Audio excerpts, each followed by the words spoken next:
to an overreaction that will reverberate through history of great strategic disadvantage to a country I want to do well. I see you. All right, and before I let Rabbi Shmuley respond, Rabbi Shmuley, I just wanted to pick you up on the statistics that you regaled at the start of that, which I think you said that the British killed 3 million German civilians, including 300,000 children. Is that what you said? A 5-to-1 combatant to civilian just to be ratio. clear, you said 3 million, and of which 300,000 were children. That's what you said, right? Right. It's the British decimated Cologne, they decimated Berlin, they decimated Hamburg, they decimated Dresden. In Dresden, they killed 30,000 in one night, etc. Let me finish my point. You were completely wrong. You were wildly exaggerating the number of civilians killed by the British bombing campaigns, the Allied bombing campaigns. It's estimated between 350 and 500,000 German civilians were killed in total by Allied bombing in World War II. And I would also add this. At the end of... 500,000. Okay, so I said 700,000. Let me finish my point. Let me finish my point. So it was a sixth of what you said, in fact. But the wider point is we brought in the Geneva Convention at the end of World War II specifically to address the issues of mass civilian casualties in World War II. The UK signed up to that. Most countries of the world signed up to Geneva. Israel is a signatory to the Geneva Convention, and yet it breaches regularly the Geneva Convention, including, many believe, what they're now doing as a government in Gaza. I don't know how you could possibly say, by the way, I don't have the advantage of having researchers behind me or having a laptop. So can you ask your researchers, how many German children did Churchill kill? That's what I want to know exactly. Well, no, I've given you your chance to spew statistics. You were completely wrong. How many children? You were completely How many wrong. German children who were totally innocent? No, 1 second. You said that Churchill killed 700,000. Can I jump and now in? you said that Israel killed 40 or 50,000. Doesn't that make Churchill a much bigger war criminal than Netanyahu? Yes or no, Pierce? No, he's not a war criminal. Churchill is not a war criminal. Why? He killed 700,000 civilians. Why? Why aren't you answering my point? You won't answer my point. If Netanyahu is a war criminal for killing 45,000 Palestinians, why is Churchill, whose statue sits outside Parliament, not a criminal for killing 8 times that amount of people? Go ahead, please. Cenk. And by the way, let me just tell you, Pierce, you can't say the technology didn't exist because the Americans used the Norden bomb site and only did precision daytime bombing. Mr. Saeed will know that. It was Churchill who said, I will not risk a single RAF pilot. I don't care how many Germans die. I will only do indiscriminate broad nighttime bombing. Churchill was out to decimate cities allow to break somebody the else will to speak, of the German people. So why is he not a war criminal? You won't answer me, Pierce. You won't answer. Yeah. Okay. Yeah, well, I'm trying to answer them all, but all you'll do is propagandize for a bunch of terrorists. So, first of all, Pierce is absolutely right. We passed those Geneva Convention laws so that we could prevent crimes against humanity, not just what the Germans did to the Jews, the Poles, the Roma, etc., but also what the Allies did in indiscriminate carpet bombing of civilian populations. So we tried to learn from the Holocaust. We tried to learn from World War II, and we all said never again. These laws should not be broken because it leads to terrible situations. Israel then said, no, we're above the law. We get to break any law we like. And now, and in the case of the Germans, they were killing 6 million Jews. They killed 13 million overall. We were trying to stop a Holocaust. In this case, Israel is the one doing the genocide and saying, well, I mean, why are you trying to stop us from killing innocent Palestinians and taking their land? Because in that analogy, you're the Germans. So the Palestinians I'm the German? Those innocent children didn't do anything, dude. Did you call me a Nazi? If you're supporting Israel. Yeah. I'm a Nazi? So, look, they did a Holocaust, which is... And you called other people fundamentalists? The current terrorist state of Israel. You just called me a Nazi? Hey, Rabbi, can I... this is a sad day for you, Cenk. Cenk, this is a sad day for you. No, just for your credibility, take it back. I'm begging you. Not for me. Can I finish my sentence? For your credibility, just take it back. I'm not going to take it back. This is a sad day for you. I'm not going to take it back. This is a sad day for you. So this is to compare me to the SS as a Nazi. This is a sad day for you. Your credibility will never recover. From Cenk. I want to invite the viewer. You just said. I'll never ever. No, so no, Pierce, may listen, I answer? Pierce, can I finish Pierce, a now sentence? that I've been called a Nazi, can I respond? No, Pierce, may I no, respond? No, because I haven't finished the goddamn sentence. You think you own everything. Go ahead, you don't own everything, Rabbi Shmuley. You don't own the American government. You don't own the American people. By the way, when is America going to get its $300 billion back?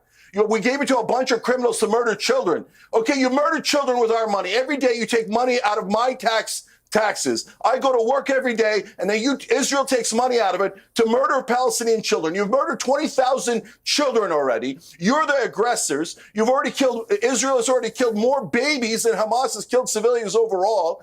Israel has killed a stadium full of women and children, and you are surprised that we compare you to the Germans?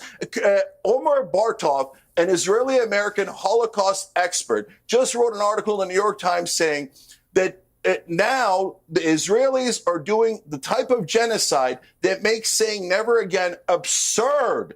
Absurd. Why are they doing the thing that was done to them? The world had tremendous sympathy for all Jews, and I do, all decent human beings do. But what Israel is doing is lighting that sympathy on fire and saying, we get to murder, we get to kill, and you can't call us any names. We get to call all Muslims who fight back against us terrorists. We get to attack all of our neighbors. They attacked Syria again today. We get to break all the laws. We get to commit war crimes. And I'm telling you right now, just like the Germans, you do not have the right to commit war crimes, to commit a genocide, to kill all those children, and then hide and use as a shield. Oh, everybody's an anti-Semite.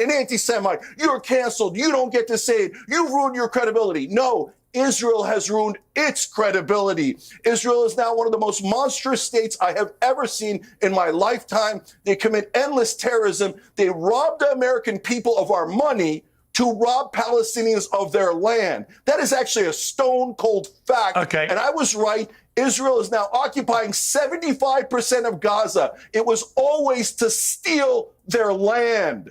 Okay. And by the way, it is a desecration of Jewish history and Jews overall Pierce, to compare what this government of Israel is doing to the history of Jews. Okay, Cenk, I want to bring in Matthew to respond to that.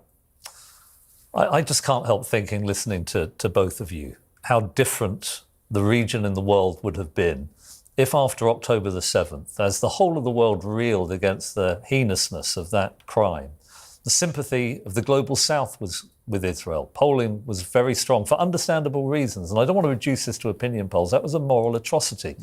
If Israel had acted proportionately, it's a difficult word in a context like this, but hadn't visited the carnage, had retained the support of the wider world, had gone for a rapprochement, an accord with Saudi Arabia. It already had the Abraham Accords. Most moderate Sunni opinion was in favour of more harmony between the Arab world and Israel. Most of these Arab governments are relatively moderate.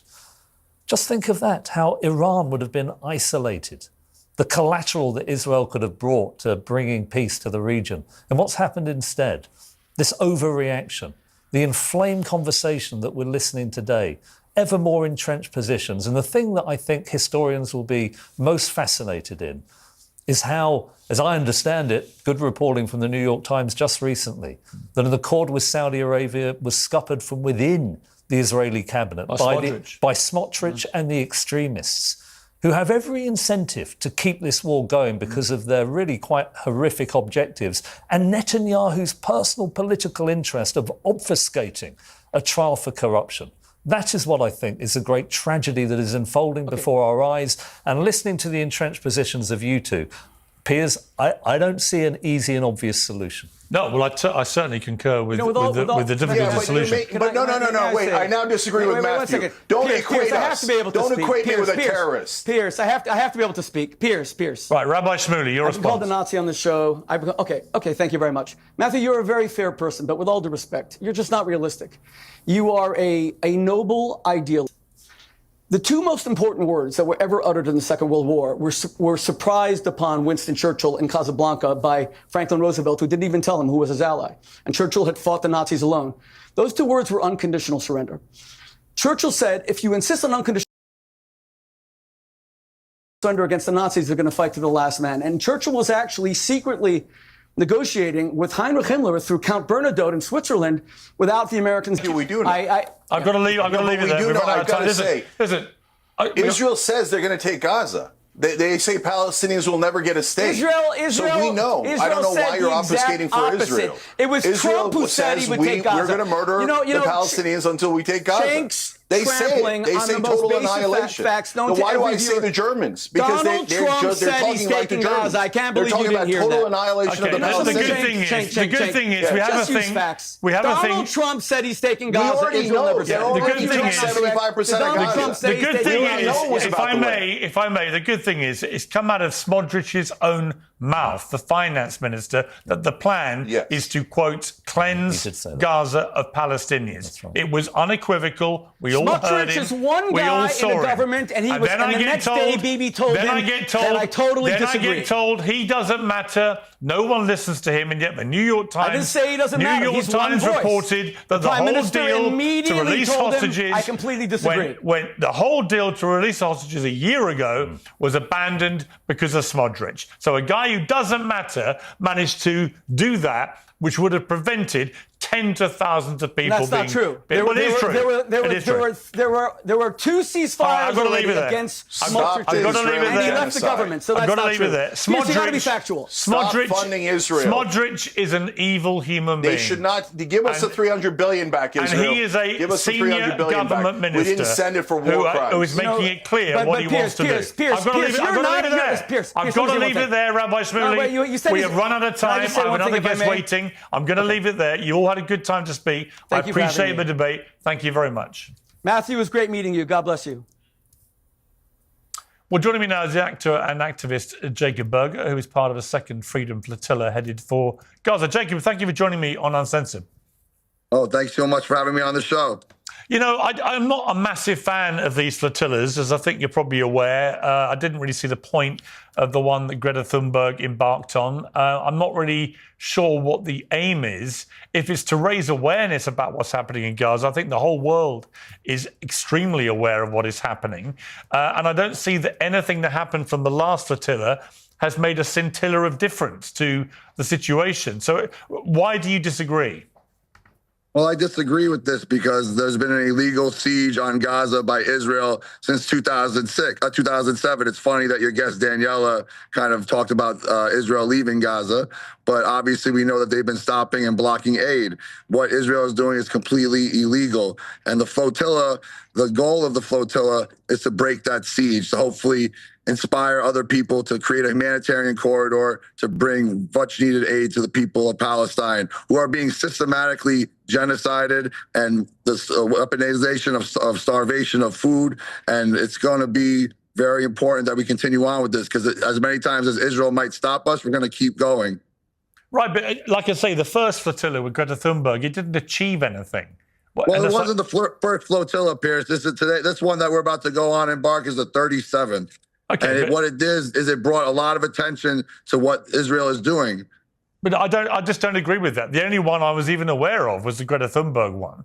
So, well, you should be aware in 2010 that Israel boarded the flotilla and killed 10 activists. I'm aware of that, but you're talking about prior to October the 7th then? Yeah, yes, we've been going since 2008, correct. Okay, so I'm talking about what's happened since October the 7th. And I think the reality of the Greta Thunberg flotilla is that you got a lot of publicity for Greta Thunberg, as her campaigns tend to do, but it was singularly ineffective. And I just don't... Well, it wasn't as far as bringing in aid. That's part of it. But the real part of it is to put the highlight, like I said, of the illegal blockade and siege of Gaza by Israel. What we're doing, trying to deliver aid, is totally legal. We're going in international waters into Palestinian waters. But you're not going to be able to do it, are you? Piers, can I finish, Piers? It shows the evil of Israel and how they will do anything to stop us trying to help the people of Palestine. I mean, you would agree that weaponizing starvation is immorally wrong, right? Yes, I would. And I've been very critical about it. And I think the fact that Israel won't allow any international journalists into Gaza is a complete disgrace. I'm just not convinced that these flotillas are anything more than, honestly, if I'm being completely honest, a bit of an ego trip for Greta Thunberg and people such as yourself, even though I don't such as myself. even though I don't question. I don't just to be fair, I don't question your personal motivation. I think I probably agree with you about a lot of it. I'm just not sure, at least for